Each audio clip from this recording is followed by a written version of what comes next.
नमस्कार दोस्तों, आप सभी का विश्व भारती चैनल में बहुत बहुत स्वागत है। दोस्तों, वैसे तो भारत के लिए सारे निर्णय जो हैं ये यूनिफॉर्मली यानी हर तरीके से सेम हिसाब से उसी हिसाब से पूरे भारत में जो लागू हो सकते हैं वो केंद्र से बनते हैं, लेकिन आज की परिस्थिति कुछ उल्टी दिखाई दे रही है। भारत के जो विषय हैं यानी होम डिपार्टमेंट के, गृह मंत्रालय के, वो रह गए एक तरफ, लेकिन महाराष्ट्र के जो गृह मंत्री हैं उनका एक बयान आया है बहुत ही अजीब। उन्होंने ये कहा है कि सुप्रीम कोर्ट का जो ऑर्डर है लाउड स्पीकरों के विषय में, उसके लिए एक यूनिफॉर्म नियमावली ये केंद्र सरकार ही बना दे तो अच्छा है। अब ये सब क्यों हो रहा है ये समझना बेहद जरूरी है। पहले तो महाराष्ट्र के जो नेता हैं, सत्ताधारी महाविकास आघाड़ी के, 3 अलग अलग साइज के पहियों की जो सरकार है, इनके क्या परिस्थिति है ये मैं आपको समझाने से बजाय आप एक 15 या 20 सेकंड की छोटी सी क्लिप देख लीजिए। इसके बाद हम इसके ऊपर विस्तार में बात करेंगे, आपको अंदर की बात समझाएंगे कि हुआ क्या है। आइए सबसे पहले देखते हैं वो वीडियो क्लिप। अपने शौहर से कहो ना कि मेरे शौहर को दिल्ली जाने से रोक ले। जी रोको जी, बात सुनने दो। अगर आप लोगों ने नहीं रोका ना तो मैं पंखे पर रस्सी बांध कर अपने आप को फांसी लगा लूंगी। आपके घर में पंखा तो होगा? है, मगर टेबल फैन है। या अल्लाह, अब मैं किस पर लटकूंगी? दोस्तों, ये बड़ी कॉमेडी वीडियो क्लिप थी। यानी इससे स्पष्ट रूप से दिखाई दे रहा है कि एक तरफ कुआं है, दूसरी तरफ खाई है। यानी अब कहां जाके मरना है ये समझ में नहीं आ रहा। कुछ इसी तरह की परिस्थिति है। आपको याद होगा ये नवनीत राणा का हनुमान चालीसा का विषय, राज ठाकरे महाराष्ट्र नवनिर्माण सेना के माननीय अध्यक्ष, इन्होंने ये बोंगों का विषय उठाया। उन्होंने क्या कहा कि मस्जिदों के बाहर हम हनुमान चालीसा बजाएंगे, जिस मस्जिद से बहुत ज्यादा जोर से आवाजें आ रही है बोंगों से अजान की। खैर, ये 3 तारीख तक अगर ये नहीं निकाले जाते, यानी 3 मई तक। अब इसके ऊपर महाराष्ट्र के गृह मंत्री ने एक बहुत अच्छी बात कही है। नवनीत राणा का केस भी है इसके अंदर, वो भी पूरी जानकारी देंगे। लेकिन महाराष्ट्र के गृह मंत्री माननीय दिलीप वळसे पाटिल जी ने क्या कहा कल, एक बहुत अच्छा बयान दिया है। उन्होंने कहा है कि सुप्रीम कोर्ट के ऑर्डर को हमने पूरा समझ लिया है और उसके अंदर कहीं पर भी भोंगे उतरवाने या निकलवाने के विषय में कुछ नहीं आदेश लिखा है। यानी ऐसा कुछ अगर लिखा नहीं है तो महाराष्ट्र नवनिर्माण सेना हो या हिंदुओं के मंदिर हो, उनके भोंगे ये सरकार निकल नहीं पाएगी, निकलवा नहीं पाएगी, उतरवा नहीं पाएगी। ये बात उन्होंने तय कर दी दिलीप वळसे पाटिल जी ने। यानी जहां जहां पर ये भोंगे बजेंगे, वो चाहे अजान के हो चाहे हनुमान चालीसा के हो, अगर वो डेसिबल ज्यादा होंगे तो ही उस पर कार्रवाई हो सकती है। यानी उन्होंने अपनी लिमिटेशन, अपनी मर्यादाएं खुद डिक्लेयर कर दी। ये तो हो गया एक विषय। दूसरे और 2 विषय हम आपको बताने जा रहे हैं, बहुत महत्वपूर्ण है। ये जो अभी आपने वीडियो देखा उसी से ताल्लुक है इन सब चीजों का। देखिए, कल नवनीत राणा के जमानत के विषय में, यानी उनका पहले तो एफआईआर खारिज करने के लिए, बर्खास्त करने के लिए उन्होंने जो गुहार लगाई थी हाईकोर्ट में, वो तो डिसमिस हो गई, उनकी रिट पिटीशन डिसमिस हो गई, वो तो ठीक है। लेकिन उसके दरमियान क्या क्या बातें हुई, हाईकोर्ट के क्या ऑब्जर्वेशन थे, ये बहुत ही महत्वपूर्ण जानकारी है, क्योंकि इससे पूरे भारत पे परिणाम होने जा रहा है। कैसे, यही महत्वपूर्ण है। देखिए, प्रदीप घरात नाम के एक एडवोकेट हैं, सरकारी वकील हैं। माननीय सरकारी वकील प्रदीप घरात जी ने जो वहां दलीलें दी, जो बहस की नवनीत राणा के वकील के खिलाफ, नवनीत राणा और रवि राणा। नवनीत राणा आप सभी जानते हैं कि एक माननीय सांसद है अमरावती महाराष्ट्र से, और उनके पति एक विधायक हैं महाराष्ट्र के उसी अमरावती से। तो इनको तो वाई कैटेगरी की सिक्योरिटी, वीआईपी स्टेटस प्राप्त है नवनीत राणा जी को। लेकिन पिछले शनिवार को आपने देखा होगा किस तरह से उन्हें उठा करके 23 तारीख को गिरफ्तार कर लिया गया, उनके पति को भी। खैर, वो भाईकला जेल में उन्हें कुछ गलत ट्रीटमेंट वहां मिल रही है, उन्हें वॉशरूम नहीं जाने दिया जा रहा, उन्हें पानी मांगा उन्होंने तो वो भी नहीं दिया गया, उन्हें हाई ब्लड प्रेशर का बीमारी है, उनका वहां पर इलाज चालू है, ये जानकारी मिल रही। लेकिन इस विषय में लोकसभा के अध्यक्ष तक उनके जो वकील हैं उन्होंने शिकायत की थी, और आज रात तक या आज शाम तक उस विषय में मुंबई के जो पुलिस कमिश्नर हैं, महाराष्ट्र के जो पुलिस महासंचालक हैं और महाराष्ट्र की सरकार है, इन्होंने वहां पर जवाब भेजना है। यानी महाराष्ट्र के जो मुख्य सचिव हैं उन्होंने। लेकिन कल दलीलों के अंदर कुछ ऐसा गड़बड़ हो गई बात, ये वकील ने, वो जो वहां बहस की सरकारी वकील ने, उन्होंने क्या कहा था और कोर्ट के ऑब्जर्वेशन में आया है। यानी कोर्ट जब एक ऑर्डर डिक्टेट कर रहे थे उस पर वो बातें आई है।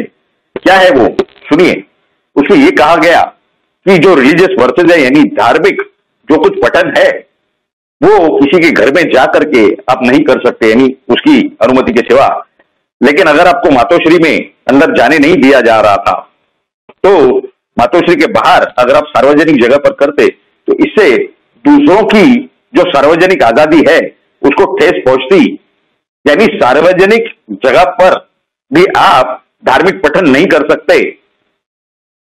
अब इसका नतीजा क्या होगा? मुंबई के अंदर जहां बीटी बाजार हो, माहिम हो, नागपाड़ा हो, कई ऐसी जगह है, बांद्रा हो, वहां पर लोग रास्ते पे बैठ करके नमाज पढ़ते हैं। इस जजमेंट की, इस ऑर्डर की कॉपी का हमें भी इंतजार है, लेकिन जब उन्होंने फाइंडिंग्स में, ऑब्जर्वेशंस में ऑर्डर डिक्टेट करते हुए जब उन्होंने ये बातें कही है, तो ये उनके ऑर्डर में भी निश्चित स्वरूप में आएंगी। तो ये सब जगह पर जहां रास्ते पर और फुटपाथ पर नमाज पढ़ी जाती है, सरकार को उनके खिलाफ भी कार्रवाई करनी पड़ेगी। यानी एक नवनीत राणा या उनके पति रवि राणा, इससे काम नहीं चलेगा। ये ईगो इश्यू रख के महाराष्ट्र के जो माननीय मुख्यमंत्री हैं, आप बताइए, है कि नहीं? एक तरफ कुआं है, दूसरी तरफ खाई है। अब इस ऑर्डर का हमें इंतजार है। आज सेशन कोर्ट के अंदर भी नवनीत राणा जी के और उनके पति के जमानत के विषय में बहस हुई। एक और विषय बाकी है, वही हाईकोर्ट वाला। जी हाँ, वो भी हम आपको बताएंगे। एक और नई बात उजागर इसी सरकार ने की है, करने जाते कुछ और है, थपेड़े खा के आते हैं। चाहे माननीय सर्वोच्च न्यायालय हो, माननीय उच्च न्यायालय हो, सब जगह पर, हर कोर्ट में। तो सेशन कोर्ट के अंदर 29 तारीख दी गई। सरकार को कहा गया, पुलिस को कहा गया कि आपका कहना क्या है इनके जमानत याचिका पर, ये हमें 29 तारीख को बताएं, यानी शुक्रवार को, 29 अप्रैल। लेकिन सबसे बड़ी बहस जो कल हुई थी, उसके अंदर एक और बड़ा हंगामा है। आपको याद होगा, पिछले 2 महीने के अंदर शिवसेना के स्टैंडिंग कमेटी के चेयरमैन यानी अध्यक्ष बृहन्मुंबई महानगर पालिका के, उनके ऊपर जो इनकम टैक्स और ईडी की रेड पड़ी थी और उसके अंदर जो पूरी तहकीकात, जो जांच चल रही थी, उसमें एक डायरी प्राप्त मिली थी, इन्हें बरामद हुई थी। क्या लिखा था उसके अंदर, आपको अगर याद होगा, अगर नहीं याद है तो हम आपको बताते हैं। उसमें 2 करोड़ मातोश्री और 50 लाख घड़ी, 50 लाख घड़ी यानी Rashtravadi Congress party, national Congress party, ये तो समझने वाली बात है। लेकिन मातोश्री का इन्होंने जो जवाब दिया था अधिकारियों को, यंत्रणाओं को, एजेंसीज को, उन्होंने कहा था कि हमने अपने माताजी के नाम से घड़ियां बांटी है 2 करोड़ की, या पता नहीं क्या क्या बांटा है, या अपने माताजी को 2 करोड़ रुपए दिए है। देखिए, अब मातोश्री क्या है, ये चिल्ला चिल्ला कर सरकारी वकील कल हाईकोर्ट में दलीलें दे रहे थे कि मातोश्री हमारे मुख्यमंत्री का प्राइवेट घर है। अब तो बात रिकॉर्ड पे आ गई। अब ऐसे पूरे हालात है कि जिस तरह से माननीय शरद पवार जी काम करते हैं कि एक तीर 2 निशान, यहां एक तीर यानी हनुमान चालीसा और भोंगे, इसके साथ 3-3 निशान लग चुके हैं। यानी एक तरफ तो सुप्रीम कोर्ट के आदेश के अंदर, जो 2005 का आदेश है, उसमें भोंगे उतरवाने का या निकलवाने का कहीं पर आदेश नहीं दिया गया, कुछ लिखा नहीं है। यानी आप मुसलमानों पर आदेश, यदि वो कार्रवाई नहीं करोगे भोंगे उतरवाने की, तो हिंदुओं पर भी करने की कोई जरूरत ही नहीं पैदा होती, कोई गुंजाइश नहीं है। अगर आप करोगे तो माननीय उद्धव ठाकरे साहब की जो सरकार है, वो सम्माननीय मुख्यमंत्री है महाराष्ट्र के, वो हिंदू विरोधी है, इस तरह से देखा जाएगा। फिर सिर्फ हिंदुओं के ऊपर कार्रवाई नहीं चलेगी, और सुप्रीम कोर्ट के आदेश में लिखा नहीं है तो आप हिंदुओं के भी जो भोंगे हैं वो नहीं उतरवा सकते, ये तो स्पष्ट हो गया। दूसरी बात, मातोश्री कहां है, ये एनफोर्समेंट डायरेक्टोरेट और इनकम टैक्स डिपार्टमेंट को पता चल गया सरकारी वकील के कल के बहस से, क्योंकि वो सब बातें रिकॉर्ड पर है। तीसरी बात, तो ये नवनीत राणा, ये रवि राणा, इनके साथ जो भी कुछ किया गया है, वो तो स्पष्ट रूप से दिख रहा है कि क्या उनके साथ किया गया है, न्याय किया गया है या अन्याय किया गया है। तो दोस्तों, ये सबसे, यानी माननीय उद्धव ठाकरे जी की सरकार, यानी उनके नेतृत्व में जो सरकार है और उनके जो सरकारी वकील है, उनकी जो हाईकोर्ट में बहस हुई, उससे एक चीज तो तय हो गई कि आप सार्वजनिक जगह पर, यानी सार्वजनिक जगह पर आप किसी भी धर्म का धार्मिक पठन नहीं कर सकते। इससे दूसरों के सार्वजनिक आजादी को ठेस पहुंचती है। यानी सार्वजनिक आजादी का संरक्षण करना भी राज्य सरकार का काम है। ये बात हाईकोर्ट के जो ऑब्जर्वेशन में है वो आ चुकी है, उनके ऑर्डर में भी आने जा रही है। अब हाईकोर्ट के इस ऑब्जर्वेशन का यही महाराष्ट्र की जो राज्य सरकार है, 3 अलग अलग साइज के पहियों की महाविकास आघाड़ी सरकार, जिसमें शिवसेना के माननीय मुख्यमंत्री हैं उद्धव ठाकरे जी, और राष्ट्रवादी कांग्रेस पार्टी, उनके पास तो गृह मंत्रालय है, और एक कांग्रेस पार्टी सोनिया गांधी जी की, राहुल गांधी जी की।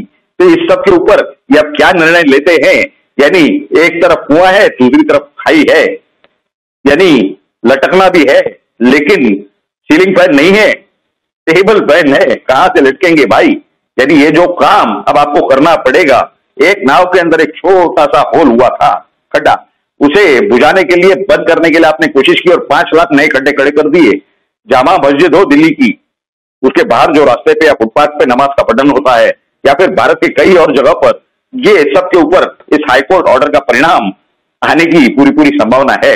यानी हम जो कह रहे थे कि आगे जाने के वाले आने वाले समय में ये काफी कुछ महाराष्ट्र से तय होकर पूरे भारत में लागू होने की संभावना है। फिर हिंदुत्व की माननीय राज ठाकरे जी बात कर रहे हैं, भारतीय जनता पार्टी जी बात कर रही है, माननीय अमित शाह हो, जेपी नड्डा हो, प्रधानमंत्री नरेंद्र मोदी जी हो, तो ये सबकी जो काम है वो कहते हैं ना कि बिना दवा के खरोच गई। यानी उन्होंने कुछ प्रयत्न या प्रयास किए बगैर ही काम अपने आप हो रहा है। करना कुछ और चाहती थी महाराष्ट्र की सरकार और हो कुछ और रहा है। तो ये सब जो पूरी जानकारी है, इस विषय में आप सबकी क्या राय है, क्योंकि आपकी राय हमारे लिए बहुत ही अनमोल और महत्वपूर्ण है। जरूर नीचे कमेंट बॉक्स में लिख करके बताएं, और अगर आपको ये जानकारी अच्छी लगी हो तो इसे लाइक करें और ज्यादा से ज्यादा शेयर करें, और इस आप ही का विश्व भारती चैनल है, इसे जल्द से जल्द सब्सक्राइब करें। आप सभी लोगों ने इस वीडियो को पूरा अंत तक देखा, इसके लिए आप सभी का बहुत बहुत धन्यवाद। भारत माता की जय, जय हिंद।